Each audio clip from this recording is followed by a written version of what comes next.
नमस्ते, मैं विक्रांत काउंसिल के वीडियो ब्लॉग में आपका स्वागत है।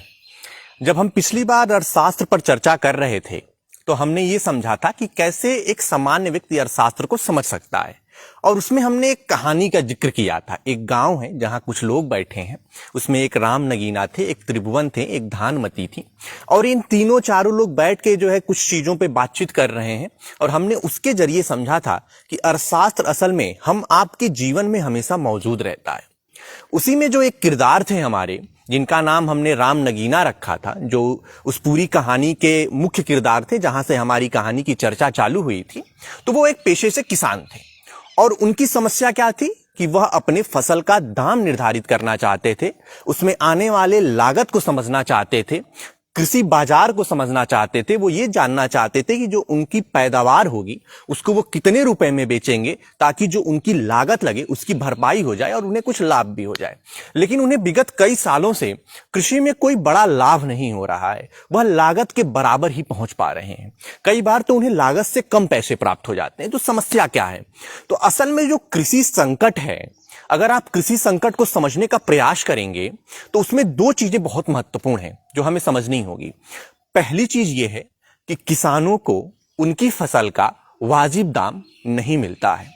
दूसरी समस्या क्या है? दूसरी समस्या यह है कि वाजिब दाम न मिलने की वजह से, उनकी फसल को सही बाजार न मिलने की वजह से वह कर्ज लेने को बाध्य होते हैं, और वह कर्ज का साइकिल ऐसा घूमता है कि किसान इस कमजोर बाजार, दाम न मिलने की वजह से एक बहुत बड़े दुष्चक्र में फंस जाता है, और उसके सामने एक बड़ा कृषि संकट आ जाता है। और परिणाम स्वरूप भारत में कृषि आत्महत्याएं बहुत सामान्य सी बात है, और हर साल तकरीबन 10,000 से अधिक आत्महत्याएं किसान करते हैं।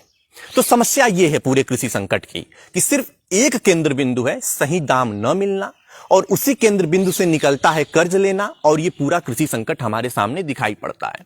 तो असल में जब हम कृषि बाजार को देखते हैं तो यहां एमआरपी नहीं चलती है, मैक्सिमम रिटेल प्राइस, कि आप इतना मैक्सिमम है जिस पे आप बेच सकते हैं। यहां एमएसपी चलती है, मिनिमम सपोर्ट प्राइस। दोनों के शब्द देखिए, मैक्सिमम रिटेल प्राइस, अधिकतम, मिनिमम सपोर्ट प्राइस, मतलब हम आपको एक सपोर्ट दे रहे हैं कि आपको इतना पैसा हम दे देंगे, और यहीं पे कृषि संकट की शुरुआत हो जाती है। भारत में जो एमएसपी की गणना है वह बड़ा पेचीदा है, और उसके कई फार्मूले हैं, और सरकार अपनी सहूलियत के हिसाब से, अपने बजट के हिसाब से गणना करती है और उस फार्मूले को चुन लेती है। कृषि लागत एवं मूल्य आयोग है, कृषि मंत्रालय के अंतर्गत काम करता है, जो देश में एमएसपी के रेट तय करता है, और यह कुल 23 फसलों के रेट तय करता है, जिसमें गेहूं है, धान है, मक्का है, जौ है, बाजरा है, चना है, तुअर की दाल है, मूंग है, उड़द है, सरसों है, सोयाबीन है, सूरजमुखी है, कपास है, जूट है। तो इन सारे फसलों का दाम केंद्रीय लागत एवं मूल्य आयोग तय करता है। अब इसमें समस्या क्या है? इसमें समस्या यह है कि सन 2004 में स्वामीनाथन आयोग बना था। स्वामीनाथन आयोग ने सिफारिश की कि किसानों की जो भी लागत आएगी उसका 1.5 गुना हम उन्हें देंगे। अब जैसे मान लीजिए कि 1 कुंटल धान पैदा करने की आपकी लागत 2,000 रुपए आ रही है, तो स्वामीनाथन आयोग का कहना था कि किसान को 1.5 गुना का मतलब कम से कम 3,500 रुपए एमएसपी मिलनी चाहिए। लेकिन अब इसमें समस्या क्या आ गई? इसमें समस्या ये आ गई कि 3 फार्मूले बताए जाते हैं फसल के लागत को गणना करने के लिए। पहला है A2। A2 क्या कहता है कि किसी फसल को उगाने के लिए बीज की जरूरत पड़ेगी, खाद की जरूरत पड़ेगी, उर्वरक की जरूरत पड़ेगी, भाड़े के लिए आपको किसी को कुछ पैसा देना होगा, मजदूर लगेंगे, ट्रैक्टर लगेगा, पानी के लिए खर्च देना पड़ता है, सिंचाई, इंजन, सबका खर्च है। तो ये जो हमें वास्तविक खर्च दिखाई पड़ते हैं, हम इनको जोड़ लेते हैं और एमएसपी की गणना कर लेते हैं। ये पुराना मेथड था, ये पुरानी प्रक्रिया थी जिसके अंतर्गत किसानों की फसलों का दाम तय किया जाता था। फिर एक नई प्रक्रिया आई, A2 प्लस FL। FL का मतलब फार्मर लेबर, जो पारिवारिक श्रम है, फैमिली लेबर। अब इसमें क्या था कि हम पहले ही जानते कि भाई बीज, उर्वरक, रसायन, भाड़ा, श्रम, इंजन, सिंचाई, इन सब के अलावा चूंकि किसान का परिवार उस खेत में लगता है, किसान खुद लगता है, तो उसकी जो एक दैनिक मजदूरी बनती है उसको भी जोड़कर फसल की लागत तय की जाए। लेकिन इन दोनों फार्मूले से किसानों को कभी भी उनकी लागत का पूरा पैसा नहीं निकल पाया। कारण यह था कि स्वामीनाथन आयोग ने एक C2 फार्मूला बताया, और वो फार्मूला अगर सच में लागू कर दिया जाए तो किसानों के संकट को एक हद तक सुलझाया जा सकता है। C2 क्या कहता है? C2 कहता है कि ठीक है, आपने जो भी तरीके अभी तक अपनाए हैं वो ठीक है, लेकिन हमें एक चीज समझनी होगी कि कोई किसान जब खेती करता है तो वो एक बड़ी पूंजी लगाता है, और उस पूंजी पर अगर वो व्यापार होता तो उस पूंजी पर उसे ब्याज मिलता। तो क्यों ना, जब कृषि को हम बाजार में ले जाना चाहते हैं, लोगों को इसको लाभ दिलाना चाहते हैं, तो क्यों ना उसके पूंजी पर ब्याज दिया जाए। दूसरी महत्वपूर्ण चीज क्या है कि अगर वह जमीन किसी और कार्य के लिए दी जाती तो उसे कुछ ब्याज मिल जाता। यहां पे हम शायद कॉमर्स के लोग बेहतर समझते हैं कि जो लैंड होता है वो डिप्रिशिएट नहीं करता है, एप्रिशिएट करता है। तो क्यों ना जमीन पर भी किसानों को ब्याज दिया जाए। अगर ये दोनों चीजें जोड़ दी जाएं तब किसानों को हम एक सही लागत बता पाएंगे, और उसी लागत पर अगर हम MSP तय कर दें तो किसानों को मुनाफा हो जाएगा। सरकारें आज तक सिर्फ A2+FL तक पहुंची हैं, वह सिर्फ आपके पारिवारिक श्रम को जोड़कर MSP निर्धारित कर देती हैं, और इसलिए आपको कभी वास्तविक MSP मिल ही नहीं पाती है।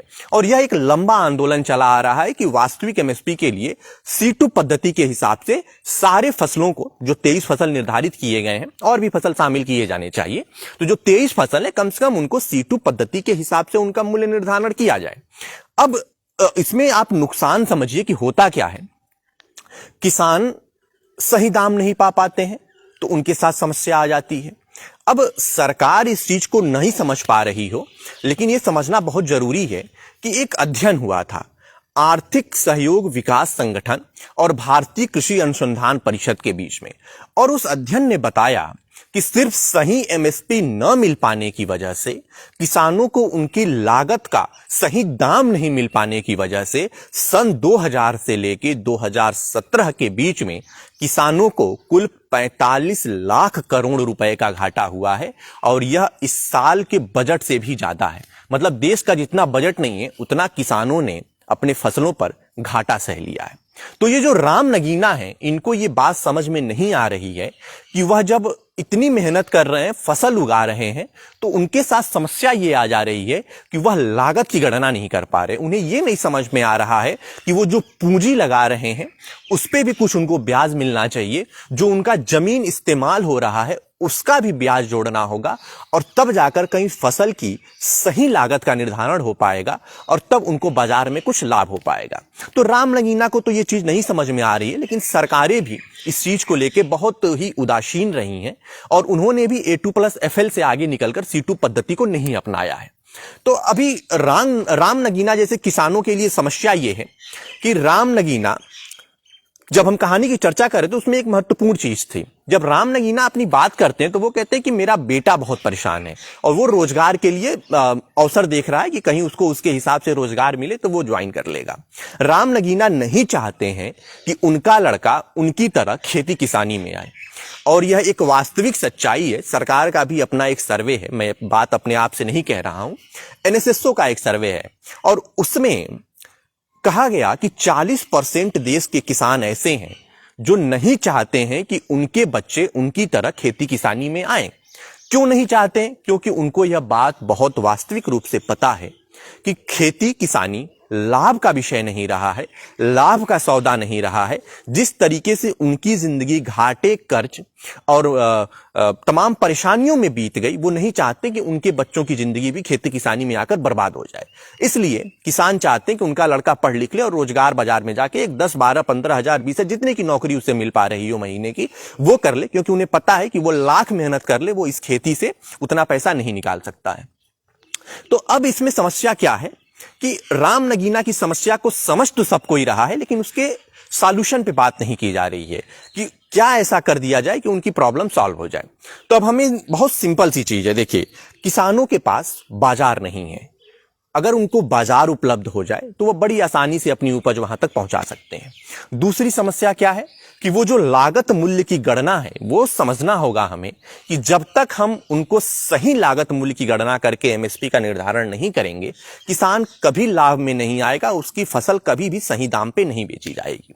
तीसरी समस्या किसानों के सामने स्टोर हाउस की है। अभी 2 दिन पहले एक खबर आई कि महाराष्ट्र के एक किसान है जिनको 500 किलो प्याज बेचने के बाद 2 रुपए प्राप्त हुए।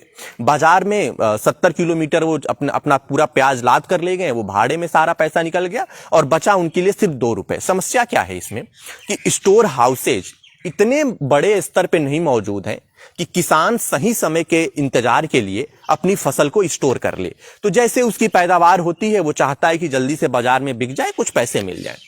अब अगर हम स्टोर हाउसेज पे काम नहीं करेंगे, हम उनके लिए अगर बड़े बड़े गोदाम नहीं बनाएंगे, तो यह समस्या कभी भी समाधान होने वाली नहीं। हमें यह भी ध्यान रखना होगा कि आप अगर ये कहते हैं कि किसान जो है सिर्फ गेहूं धान क्यों उगा रहा है, क्यों नहीं वो व्यापारिक फसलें उगाता है, सूरजमुखी पे काम करता है, तिलहन फसलों पे काम करता है। सवाल ये है कि किसान खुद नहीं चाहता है कि वो घाटे में जाए। बात यह है यहां पे कि गेहूं और धान के लिए कम से कम एक बाजार उपलब्ध है, वो आसानी से उसका गेहूं धान बिक जाता है। अगर आप उसको एक बाजार उपलब्ध करा दें, सप्लाई चेन विकसित कर दें, आप बता दें कि अगर आप ये फसल उगाएंगे तो आपको मिनिमम इतने रुपए पे हम आपकी फसल खरीदेंगे। अगर सरकार ये आश्वासन दे दे, सरकार बाजार बना दे, सरकार सप्लाई चेन का निर्माण कर दे, तो वही किसान गेहूं धान से अलग भी फसलों को उगाएगा। तो ये कहना कि किसान अलग नहीं उगाते हैं इसलिए वो घाटे में रहते हैं, गेहूं धान का फसल जो है लाभ का विषय नहीं रह गया है, ये कहना गलत है। क्योंकि किसान अपना खुद का नुकसान नहीं चाहता है, वो भी इस बात को जानता है कि हम कल को सूरजमुखी उगा तो देंगे, लेकिन सूरजमुखी का बाजार हमारे इस पूरे 30-35 किलोमीटर के एरिया में कहां है, हम कहां पहुंच पाएंगे। अब हमको अगर 100 किलोमीटर दूर ले जाके सूरजमुखी बेचना होगा तो फिर मेरे पास क्या बचेगा। वो सप्लाई चेन कहां है जिसके जरिए हम वहां चीजों को भेज सकते हैं, वो व्यापारी कौन है, वो बाजार कौन है। कैसे ये तय होगा कि मैं अगर जो है एक विशेष सूरजमुखी का अगर खेती कर ही लेता हूं तो उसका दाम कैसे निर्धारित होगा। तो ये सारी समस्याएं किसानों के सामने मौजूद रहती हैं और यही उस गांव के उस किसान राम नगीना की समस्या है, जिसकी वजह से वह चाहता है कि उसका लड़का कहीं बाहर रोजगार देख ले और खेती किसानी में ना आए। तो ये थी हमारी आज की चर्चा कि किसानों के सामने संकट क्या है, एमएसपी का निर्धारण क्या कैसे होता है और क्यों खेती किसानी अब लाभ का विषय नहीं रहा और अधिकतर किसान चाहते हैं कि उनके लड़के खेती किसानी में वापस न लौटें। तो उम्मीद है हमारी यह चर्चा आपको पसंद आई होगी। हम विदा लेते हैं। जय हिंद, जय भारत, जय लोकतंत्र।